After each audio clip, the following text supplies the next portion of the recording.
hari Minggu bagi kita semua, keluarga jemaat yang dikasihi oleh Tuhan Yesus Kristus. Kami para pelayan HGIP Resort Tanjung Priuk, para pendeta dan majelis, menyampaikan kepada seluruh jemaat dan warga jemaat gereja dimanapun berada, selamat hari Minggu bagi kita semua. Marilah kita mempersiapkan diri memasuki ibadah ini dengan berdoa dalam hati kita masing-masing, bersaat teduh sejenak.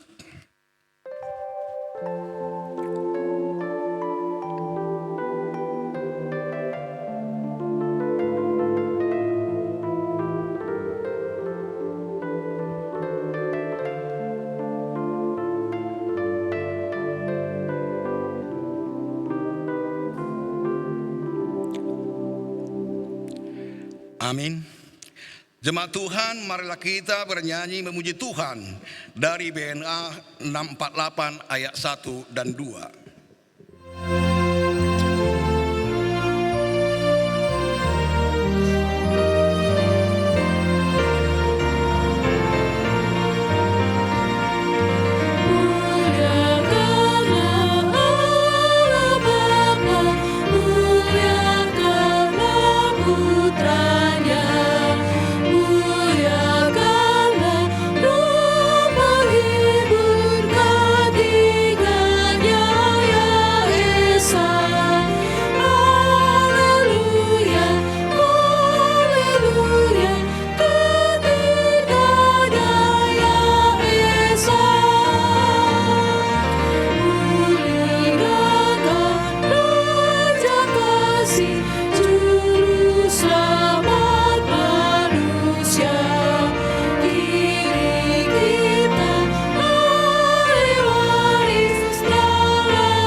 Di dalam nama Allah Bapa dan nama anaknya Tuhan Yesus Kristus dan nama Roh Kudus yang menciptakan langit dan bumi. Amin. Dengan Allah akan kita lakukan perbuatan-perbuatan gagah perkasa. Bangunlah hai jiwaku, bangunlah hai gambus dan kecapi. Aku mau membangun fajar. Aku mau bersyukur kepadamu di antara bangsa-bangsa. Ya Tuhan, aku mau bermazmur bagimu di antara suku-suku bangsa. Haleluya.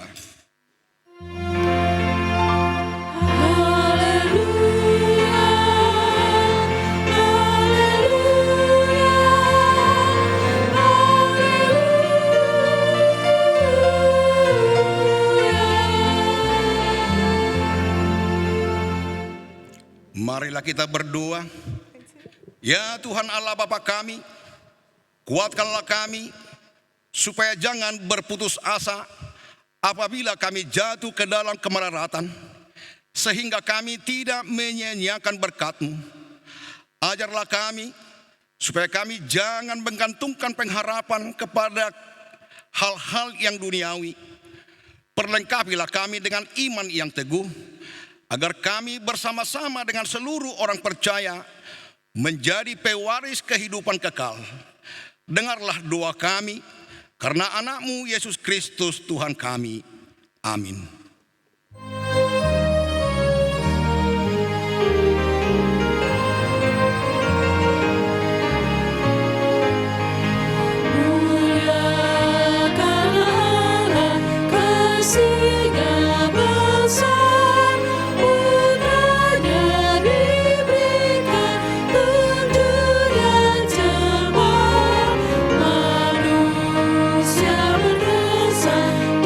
Selamat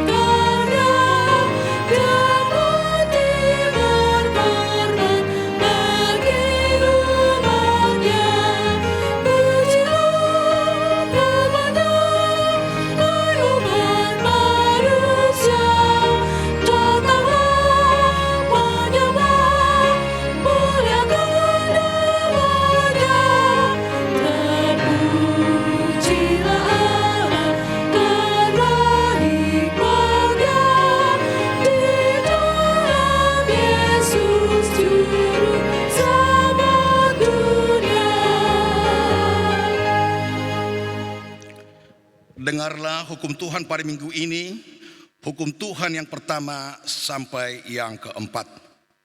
Hukum Tuhan yang pertama, Akulah Tuhan Allahmu, jangan ada padamu Allah lain di hadapanku.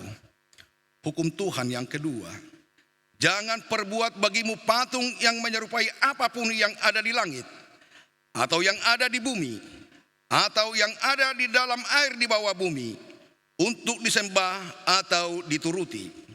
Hukum Tuhan yang ketiga, jangan menyebut nama Tuhan Allahmu dengan sembarangan, sebab Tuhan akan menghukum orang yang menyanyiakan namanya. Hukum Tuhan yang keempat, ingat dan kuduskanlah hari Sabat.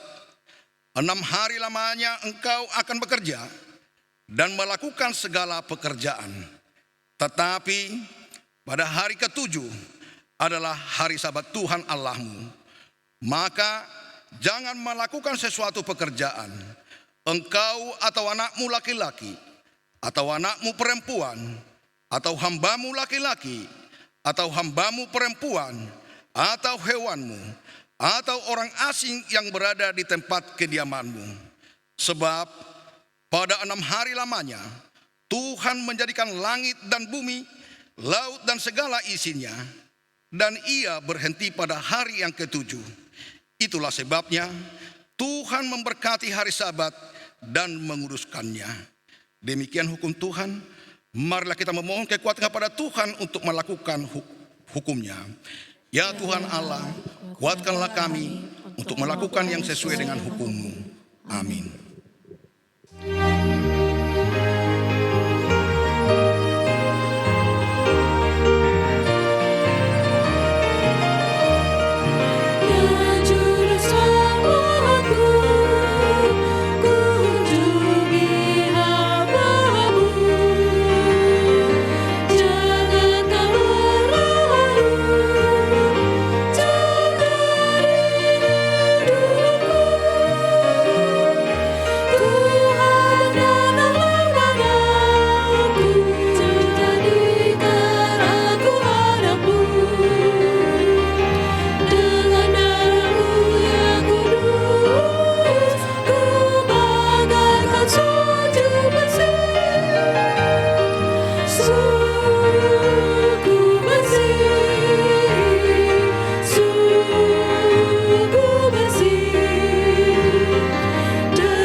Marilah kita merendahkan diri di hadapan Tuhan untuk mengaku dosa kita.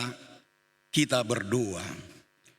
Ya Tuhan Bapa yang Maha Kasih, kami berkumpul bersama-sama berdoa padamu, bukan karena kebenaran kami, melainkan hanyalah karena belas kasih-Mu yang besar. Kasihanilah dan ampunilah segala dosa dan kesalahan kami. Bangunkanlah hati dan jiwa kami, supaya kami dapat meninggalkan segala perbuatan kami yang jahat, dan kami beroleh hidup yang baru di dalam Yesus Kristus Tuhan kami. Amin. Janji Tuhan tentang pengampunan dosa kita. Karena semua orang telah berbuat dosa dan telah kehilangan kemuliaan Allah, dan oleh karena kasih karunia telah dibenarkan dengan cuma-cuma karena penebusan dalam Kristus Yesus. Kristus Yesus telah ditentukan Allah menjadi jalan pendamaian karena iman dalam darahnya. Kemuliaan bagi Allah di tempat yang maha tinggi. Amin.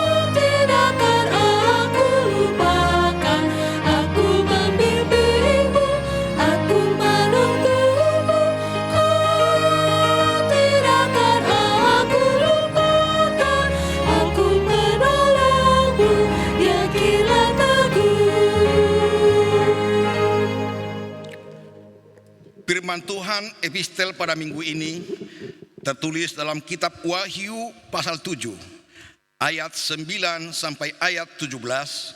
Mari kita baca secara responsoria. Orang banyak yang tidak terhitung banyaknya.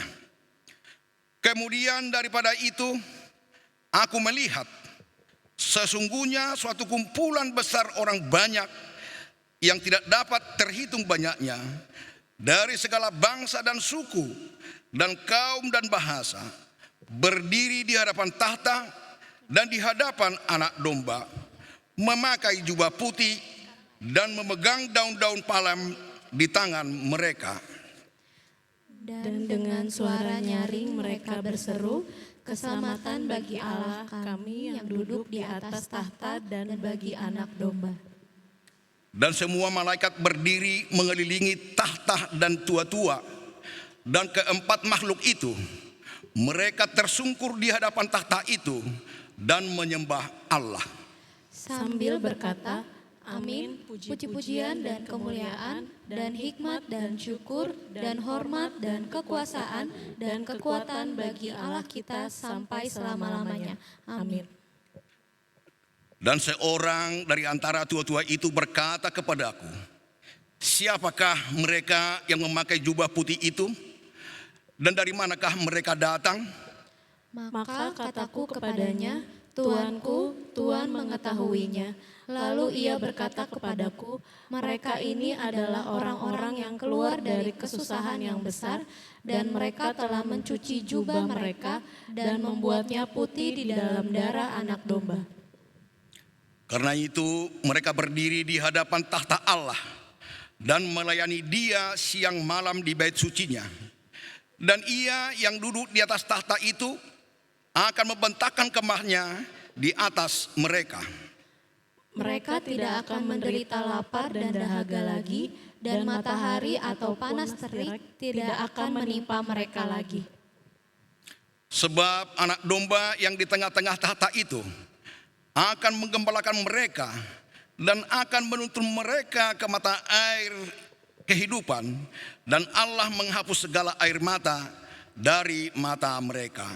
Demikian firman Tuhan. Berbahagialah orang yang mendengar firman Allah serta memeliharanya. Amin.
kita bersama-sama mengaku iman kepercayaan kita. Sebagaimana teman-teman seiman di seluruh dunia, kita bersama-sama mengucapkannya. Aku percaya kepada Allah, Bapa yang Maha Kuasa, Khalik langit dan bumi. Aku percaya kepada Yesus Kristus, anaknya yang tunggal Tuhan kita, yang dikandung daripada Roh Kudus, lahir dari anak darah Maria, yang menderita sengsara di bawah pemerintahan Pontius Pilatus, disalibkan, mati dan dikuburkan, yang turun ke dalam kerajaan maut. Pada hari yang ketiga, bangkit pula dari antara orang mati, naik ke surga, duduk di sebelah kanan Allah Bapa yang Maha Kuasa. Dari sana akan datang kelak untuk menghakimi orang yang hidup dan yang mati.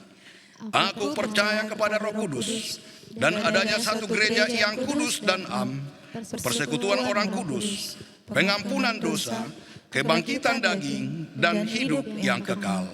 Amin.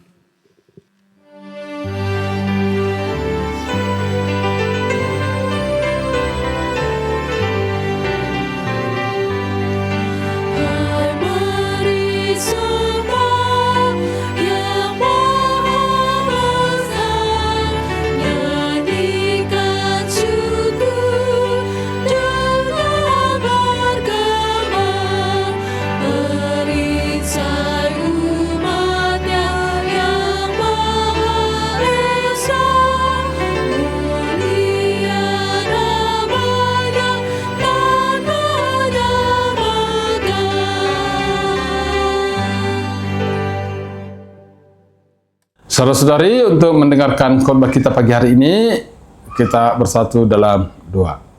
Damai sejahtera Allah Bapa yang melampaui segala akal, kiranya itulah yang menyertai hati dan pikiran kita di dalam Kristus Yesus Tuhan kita. Amin. Firman Tuhan dasar persekutuan kita untuk ibadah saat ini dari Zakaria 8 ayat 20 sampai 23. Demikian pembacaan firman Tuhan. Keselamatan bagi bangsa-bangsa. Beginilah firman Tuhan semesta alam. Masih akan datang lagi bangsa-bangsa dan penduduk banyak kota. Dan penduduk kota yang satu akan pergi ke penduduk kota yang lain. Mengatakan, marilah kita pergi untuk melunakkan hati Tuhan dan mencari Tuhan semesta alam. Kami pun akan pergi. Jadi banyak bangsa-bangsa dan suku-suku bangsa yang kuat akan datang mencari Tuhan semesta alam di Yerusalem dan melunakkan hati Tuhan. Beginilah firman Tuhan semesta alam. Pada waktu itu 10 orang dari berbagai bangsa dan bahasa akan memegang kuat-kuat puncak jubah seorang Yahudi dengan berkata, kami mau pergi menyertai kamu, sebab telah kami dengar bahwa Allah menyertai kamu. Keselamatan bagi bangsa-bangsa. Saudara-saudari, kitab Zakaria ditulis pada masa pasca pembuangan saat bangsa Israel kembali dari Babel untuk membangun kembali Yerusalem dan Bait Allah. Pada masa itu, Nabi Zakaria menyampaikan penglihatan dan pesan Tuhan kepada umat yang sedang berjuang mengatasi tantangan besar dalam pemulihan rohani, sosial, dan fisik mereka. Pada Zakaria 8 ayat 1 sampai 19 diberitahukan lanjutan dari penghiburan dan janji pemulihan setelah periode penghakiman yang disampaikan dari pasal awal kitab Zakaria. Tuhan menyatakan kasih yang setia kepada umatnya dan menegaskan bahwa Allah akan mengembalikan kemuliaan Yerusalem. Dalam hal Allah mengembalikan kemuliaan Yerusalem, keinginan Allah adalah untuk memenuhi umatnya dengan rohnya, sehingga orang lain dapat mengenali kehadiran kuasanya dalam hidup umatnya. Bagian umatnya adalah melaksanakan hukum yang benar serta menunjukkan kesetiaan dan kasih sayang di antara mereka sendiri. Umat Allah harus berkata benar kepada seorang kepada yang lain dan tidak merancangkan kejahatan dalam hatinya. Kehadiran Allah dalam kehidupan umatnya seharusnya terlihat nyata saat roh Allah yang Maha Kuasa melihat umatnya. Orang itu tidak mungkin dapat menjalani kehidupan yang sama seperti sebelumnya. Orang lain pasti akan melihat Allah di dalam diri orang itu. Saudara-saudari, Allah memberitahu umatnya, yakni melalui Nabi Zakaria, bahwa kehadirannya pasti mengubah hidup umatnya. Jika umat Allah berjalan dekat dengan dia, bangsa lain dari berbagai bahasa dan dari berbagai belahan bumi akan mendengar bahwa umat Tuhan adalah bangsa yang mengenal Allah. Bangsa-bangsa akan datang dari berbagai penjuru bumi untuk menemukan Allah yang benar, yang diam di tengah-tengah umatnya. Bangsa asing yang melihat anak-anak Allah akan rindu untuk berdiam di tengah umatnya. Sehingga mereka semua bersama dengan Allah. Allah memberi gambaran yang jelas tentang 10 orang dari berbagai bangsa dan bahasa yang memegang kuat-kuat puncak jubah seorang Yahudi sambil berkata, kami mau pergi menyertai kamu setelah kami dengar bahwa Allah menyertai kamu. Umat Tuhan berharap akan menemukan Allah. Yang kedua, kehadiran Yesus Kristus telah demikian nyata dalam hidup kita, saudara-saudari. Mestinya membuat orang-orang di sekitar kita tertarik kepada kita. Orang di sekitar kita menginginkan anak-anak mereka berada bersama dengan anak-anak kita juga, karena anak-anak kita dibesarkan dengan pengaruh iman yang baik. Para karyawan menginginkan kehadiran kita di tempat kerja mereka. Banyak orang berusaha menjadikan kita pemimpin mereka karena mereka mengenal kita sebagai orang yang berintegritas di hadapan Allah. Kehidupan dan keluarga kita seharusnya menjadi magnet bagi banyak orang karena mereka merasakan kehadiran Allah dalam kehidupan dan keluarga kita. Semakin kita mengizinkan Kristus menyatakan kehadirannya dalam hidup kita, semakin banyak orang yang akan tertarik kepada kita dan menemukan Dia. Apakah kehadiran kita menjadi pendorong bagi orang lain untuk mencari Allah? Di pihak lain, saudara-saudari, dalam setiap peristiwa kita harus mengambil sikap. Berhadapan dengan konflik, kita harus tegas mengambil keputusan sehingga konflik dapat teratasi. Pilihan ada pada kita. Mau menyelesaikan dengan cara amarah atau damai. Hari ini, Yesus mengajar kita untuk menghadapi konflik dengan jalan damai. Yakobus dan Yohanes sangat kecewa, bahkan marah sekali ketika orang Samaria tidak mau menerima kedatangan Yesus. Puncak kemarahan mereka ialah ketika memutuskan untuk menyuruh api turun dari langit untuk membinasakan orang Samaria. Jika dua muridnya yaitu Yakobus dan Yohanes melihat hal itu, mereka berkata, Tuhan, apakah Engkau mau supaya kami menyuruh api turun dari langit untuk membinasakan mereka? Lukas 9 ayat 54. Sepintas kemarahan ini bisa kita mengerti. Yesus sebagai Tuhan dan Juru Selamat yang mereka agungkan tidak diterima. Kedua murid itu pun merasa sangat layak meluapkan kemarahan dan membinasakan mereka. Tetapi Yesus sungguh mengagetkan mereka. Dia menegur dan mengajak mereka pergi ke desa yang lain. Barangkali kita berpikir Yesus mengabaikan kekecewaan para murid, tetapi sejatinya bukan demikian. Sebaliknya ia menginginkan dan mengajarkan mereka bahwa amarah tidak menyelesaikan konflik yang terjadi. Yesus hendak mendidik mereka menjadi murid yang bijaksana. Penulis Alkitab Amsal menulis, orang bebal melampiaskan seluruh amarahnya, tetapi orang bijak akhirnya meredakannya. Amsal 29 ayat 11. Janganlah lekas marah dalam hati, karena amarah menetap dalam dada orang bodoh. Pengkhotbah 7 ayat 9. Orang yang sabar besar pengertiannya, tetapi siapa cepat marah membesarkan kebodohan. Amsal 14 ayat 29. Intinya semua orang di sekitar kita sedang memperhatikan kita sekarang dan menurut apa yang Tuhan firmankan melalui Zakaria. Mereka juga memperhatikan orang Yahudi pada waktu itu. Berkat dari Tuhan sangat jelas. Jika kita bersama dengan ketaatan, penghormatan yang diberikan kembali kepada Tuhan, tidak diragukan lagi bahwa Tuhan menyertai mereka.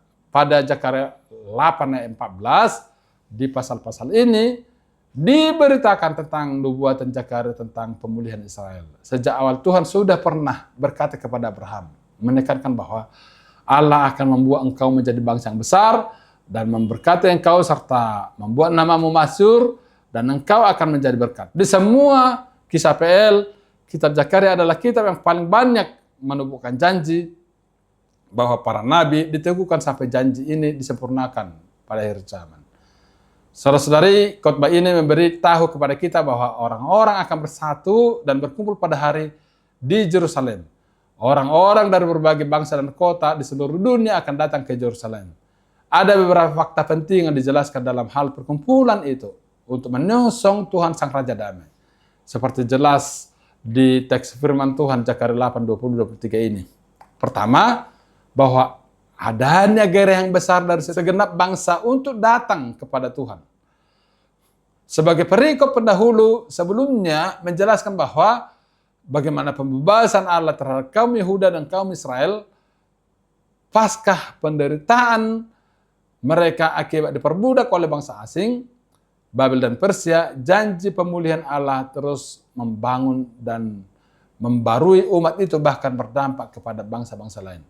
Karya agung Tuhan yang begitu nyata membuka mata segala bangsa sehingga memicu hasrat mereka begitu bergairah datang mencari Allah yang maha dahsyat itu. Beginilah firman Tuhan semesta alam, masih akan datang lagi bangsa-bangsa dan penduduk banyak kota yang satu akan pergi kepada penduduk kota yang lain, mengatakan, marilah kita pergi untuk melunakkan hati Tuhan dan mencari Tuhan semesta alam. Kami pun akan pergi. Ayat 20-21. Jadi gairah berjumpa dengan Tuhan adalah bentuk respon akan kekaguman terhadap Tuhan. Ini dibuktikan oleh umat Tuhan dan banyak bangsa datang mencari Tuhan. Gairah untuk mencari Tuhan adalah sebuah kebangunan rohani dari umat Tuhan yang berdampak kepada bangsa lain. Hal ini mengandung makna betapa hausnya kebutuhan spiritual umat yang sedang menjadi gejolak batin mereka. Mereka terus mencari dan berupaya menemukan Tuhan dengan gairah yang besar untuk memuaskan kehidupan rohani mereka. Semuanya hanya didapatkan pada Allah Israel yang telah membuktikan kasih setianya kepada umatnya. Yang kedua, mengaminkan kehebatan kuasa Allah. Nabi Zakaria tegas dan lugas berkata, beginilah firman Tuhan semesta alam. Pada waktu itu 10 orang dari berbagai bangsa dan bahasa akan memegang kuat-kuat puncak jubah seorang Yahudi dengan berkata, kami mau pergi menyertai kamu sebab telah kami dengar bahwa Allah menyertai. Pengakuan segenap bangsa terhadap kehebatan kuasa Allah menjadi sebuah pernyataan iman mereka. Sejarah telah mencatat bagaimana pengembaraan umat Allah melewati berbagai pergumulan hidup. Sejak mereka ditawan di negeri Mesir, pembuangan ke Babilonia, penjajahan Persia, dan berbagai kegetiran hidup telah mereka lewati. Kehidupan kerohanian mereka pun jatuh bangun, naik turun, melintasi strategi kehidupan bangsa itu. Tetapi kesaksian Alkitab menjelaskan betapa bangsa itu dilindungi dan dipelihara Tuhan. Bahkan Tuhan yang disembah umat Israel adalah Allah yang hebat dan perkasa. Tuhanlah yang mengizinkan mereka menghadapi badai hidup. Tuhan yang sama juga telah membebaskan mereka dari berbagai persoalan. Saudara-saudari, bahkan pengakuan dari berbagai bangsa tentang kehebatan dan kedahsyatan Allah begitu nyata. Ia adalah Allah yang menyertai umatnya. Ia adalah Allah Immanuel yang selalu bersama dengan umatnya. Daya pengaruh iman umat Israel terhadap bangsa lain membuat mereka mengambil keputusan untuk mengikuti Tuhan dan menyembah Dia. Jadi menjadi proselit bangsa asing pemeluk agama Yahudi bukan hanya sekedar menjadi umat beragama, tetapi meyakini betapa hebat dan perkasanya umat Israel. Pengharapan segala bangsa menjadi sama, yaitu bagaimana penyertaan Tuhan terhadap umat Israel. Seperti itu juga pengharapan mereka, yaitu Allah bersama mereka dan memberkati mereka. Yang ketiga, momen kita saat ini adalah momen ilahi di mana kerinduan kita yang sedang memuncak untuk berjumpa dengan Tuhan terus bergejolak di hati. Oleh teks ini, kita semua diajak untuk datang kepada Tuhan. Carilah wajahnya dan lunakkan hatinya. Tuhan menunggu kita datang dan berbalik dari jalan yang jahat, yang penuh kelam dan dosa. Siap memulihkan kita. Ya, Tuhan adalah Maha Pengampun yang akan mentahirkan kehidupan kita dari celah noda dan dosa. Ia datang ke dunia justru mencari domba-domba yang tersesat oleh berbagai nafsu duniawi. Ia menjadi lilin penerang bagi kita di tengah kekelaman dunia. Ia menuntun ke jalan yang benar untuk memberikan keselamatan abadi bagi kita. Marilah mewujudkan kerinduan kita saat ini bahwa Tuhan Yesus menunggu kita semua dengan setia. Jangan tunda kerinduan kita bertemu dengan Dia.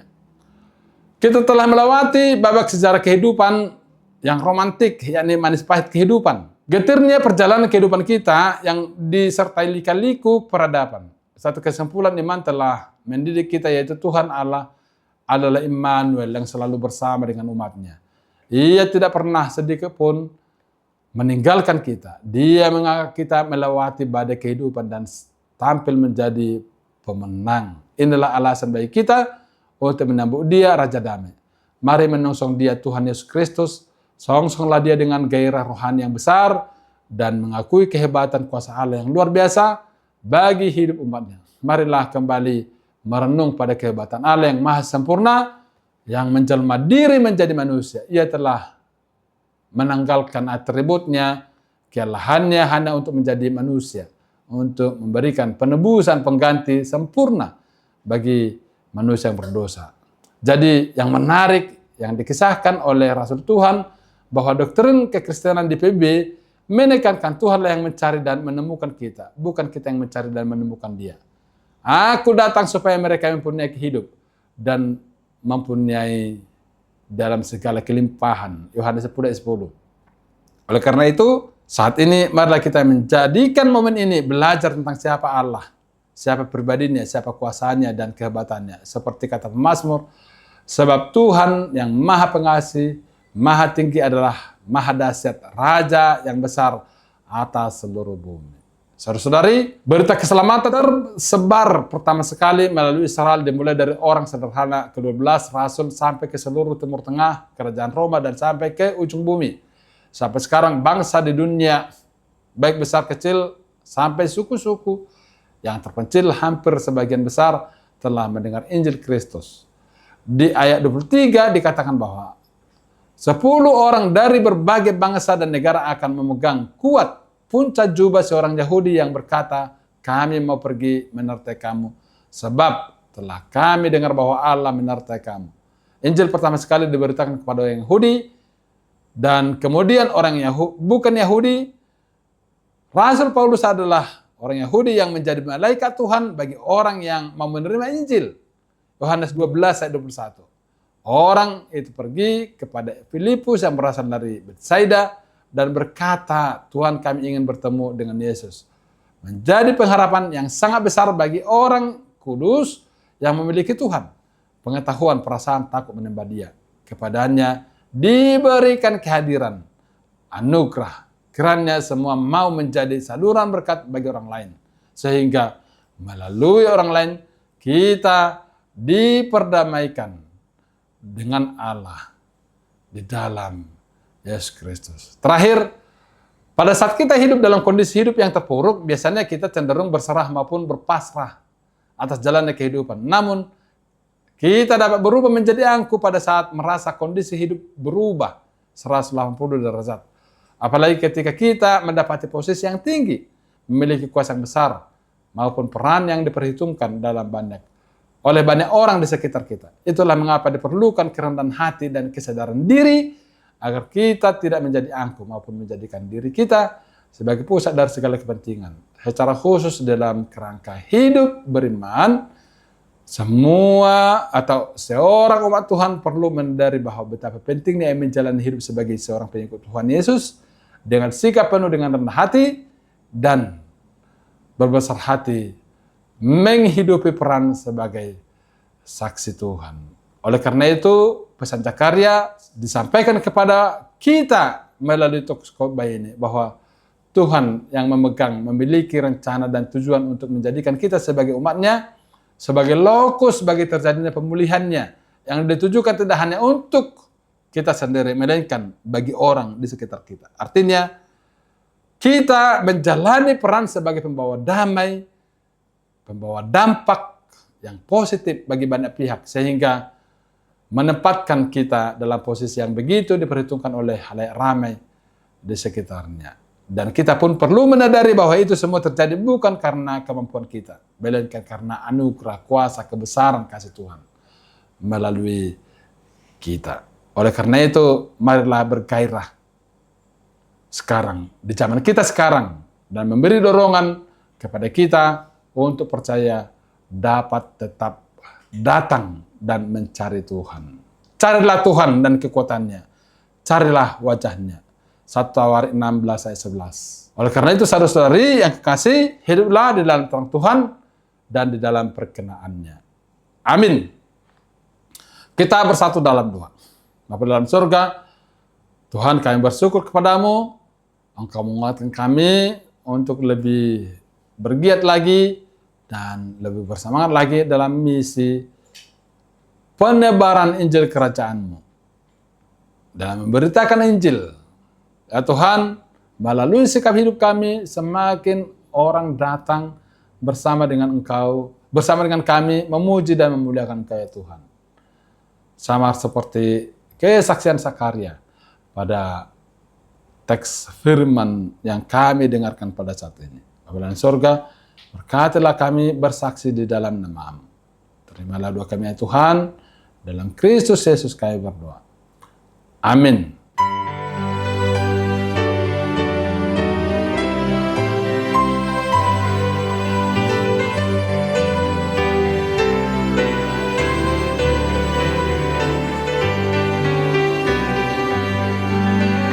Tuhan betapa banyaknya berkat yang Kau beri, teristimewa rahmat-Mu dan hidup abadi. Terima kasih ya Tuhanku atas keselamatan-Ku. Padaku telah Kau beri hidup bahagia abadi. Sanak saudara dan teman Kau beri kepadaku, berkat terindah ialah ku jadi anakmu. Terima kasih ya Tuhanku atas keselamatan-Ku. Padaku telah Kau beri hidup bahagia abadi.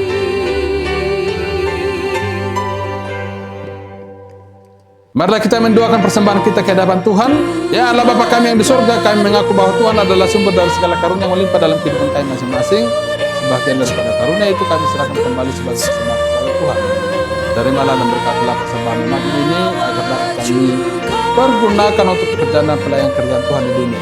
Bukalah hati kami untuk mengenal betapa banyak berkat dan karunia yang kami peroleh dari Tuhan. Syukur kepada-Mu di dalam Yesus Kristus Tuhan kami. Amin.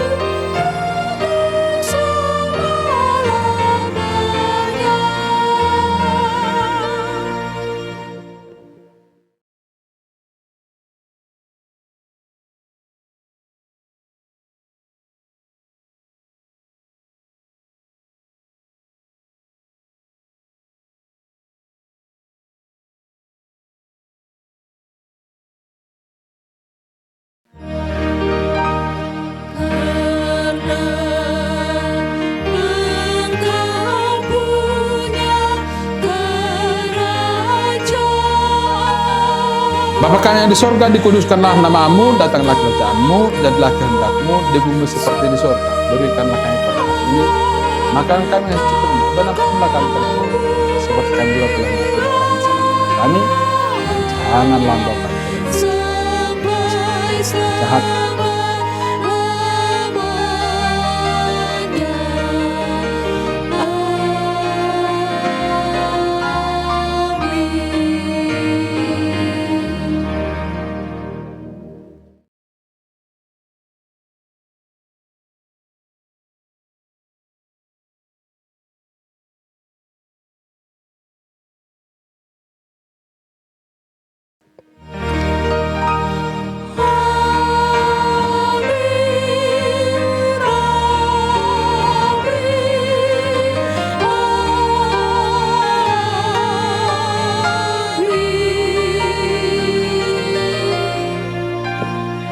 terimalah berkat dari Tuhan.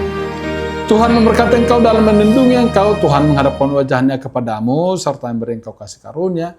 Tuhan menghadapkan wajahnya kepadamu serta memberi engkau damai sejahtera.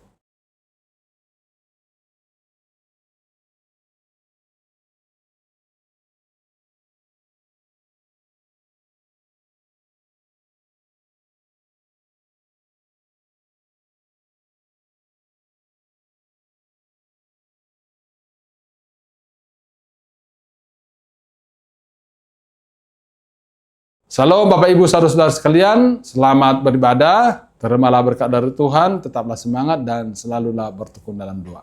Amin.